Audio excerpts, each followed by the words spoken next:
You know, it's hard to believe in 2014 in California when we have marriage equality and there seem to be so many wonderful things on the horizon for the LGBT community that there are parts of the world where it is not only not cool to be openly LGBT, but it's not safe. And in general, one of those parts of the world is the Middle East. Our next guest, Mali Kigasari, is going to talk to us about what it was like being born and growing up in Iran. Welcome, Mali. Thank you. Thank you for having me. So, for our viewers, tell us your story. When were you born, where were you born, and how did you get to this country? Well, I'll give you a short version of it. I was born in the Caspian Sea area of Iran, when I was 17 years old, I went to England and lived there for a year. While I was in England, there was a revolution that the religious fundamentalists overthrew the government of Shah of Iran, who was Friends of America. And then I went back to Iran, went to a university at the end of my freshman year. Everyone was expelled out of university, and as someone who didn't really adhere to a lot of fundamentalism, religious fundamentalism, there was no chance of me getting back into the university. Right. So moved to Spain, and my sister and I spent a couple weeks there, and then she said, I think you should live here, and that is because, you know, my sister sort of assumed the responsibility of my mother because she had passed away 3 years prior to that. So I stayed in Spain, picked up the language, the Spanish language, and then came to the U.S. as a student, and once I arrived to Berkeley, I had reached nirvana, so I wasn't going anywhere, and Here I am living in the U.S. 32 years later. Now, during that whole history, at what point did you realize that you were lesbian? Well, you know, people ask that question often, and then my answer is sort of like a flip answer, and that is, well, exactly around the same time that usually the heterosexuals ask this question. Yeah.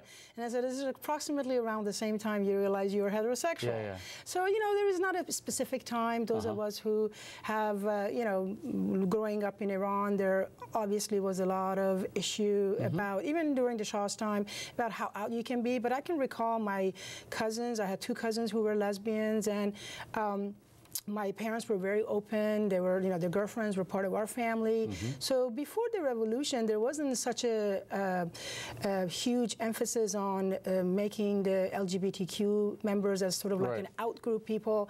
But after the revolution, all that changed. So to answer your question more directly, I did have feelings, but you know, you don't want to swim against the tide. So I think I was trying to suppress it in so many different ways.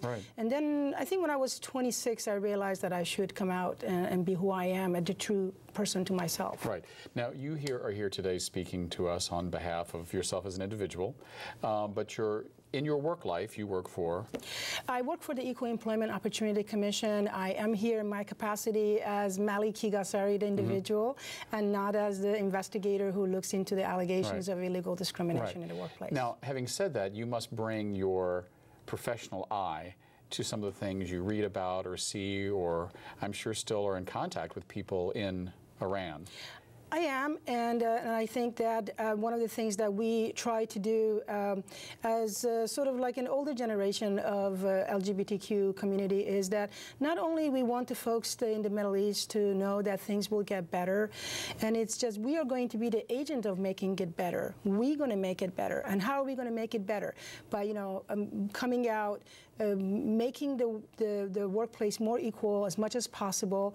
In my own work life, I've done a lot of work to make my workplace a more equal place. So we are mindful that as the Europeans and the Americans are going forward with sort of giving rights to more minorities, and that's really the choice that the rest of the world has, because there's really choice is very clear. Either you go with a civilized world and give rights to the minorities, or you stone them to death, you kill them simply because of who they love. Which exists and can happen in Iran, if I'm not that absolutely happens. Yeah. So how does that make you feel as an Iranian American, as an Iranian lesbian? Well, as an Iranian, well, I wear many hats. You know, despite all the obstacles in Iran, people still come out. People still come out of the closet in Iran now? Absolutely, absolutely.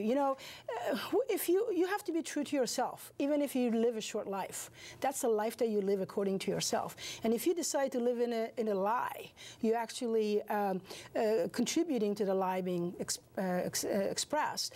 So I know a lot of, I have a lot of Iranian friends who go and come back. I personally went back in 1992 and decided not to go back, but there are a lot of people who are out, and for the most part, the Iranian government is dealing with them. Sometimes, yeah, they make an example of them, stoned to death. Yes, that happens. They get stoned to death. Do they get hung? Absolutely, they get hung in the public eye, so others can take lesson. But would you go back now to visit as an open lesbian to Iran? I would not take that chance. Right. And the last time you went back, you told me an interesting story that you're kind of the lesbian Iranian Rosa Parks. You were told to go to the back of the bus. I don't know if I would go that far, but I remember when I went back in 1992, I wanted to sort of like go through memory lane, look at the high school that I went to, go to the house that I lived in when I was a kid. So I decided to take a bus to go to the destination from my sister's house. And so I got the ticket, I was trying to get on the bus, and all of a sudden there was all this commotion going on, and I didn't know what I had done wrong. And then the conductor told me that that lady, actually he said, sister, you have to get in through the back of the bus and not the front. And I was just immediately reminded, as like, back of the bus, that has been long gone from anybody's history. And I remember very distinctively, I got the ticket in my hand and I just ripped it in front of him, and I said, I will walk, I don't care how far it is. And so that memory just stayed with me, and I asked my brother to change my ticket from a 1-month visit to a 2-week visit. Now, was that because you were angry or because you were scared, or a little of both? I don't know. I don't know if I was scared. If I were scared, I wouldn't confront them, probably with ripping the tickets. I was so angry that the country that I was born in did not exist anymore. That was not the country I was born in. So does that country still exist, to use a tired cliche, in the closet? I mean, is the Iran that you remember still there, just waiting to have, is it one government away from coming back? Well, possibly. I think that the Iranians, for the most part, they are brave people. They are honorable people.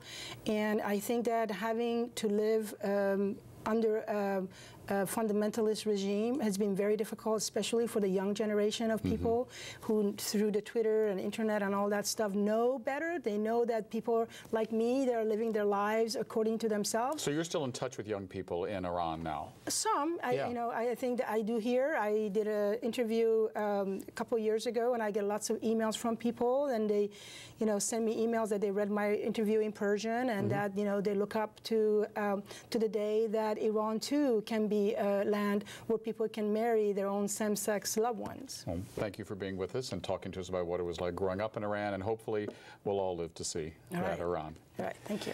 Thank you very much for being with us. I'm David Perry. You've been watching 10%. Thank you for watching, and please tune in next week. Good night.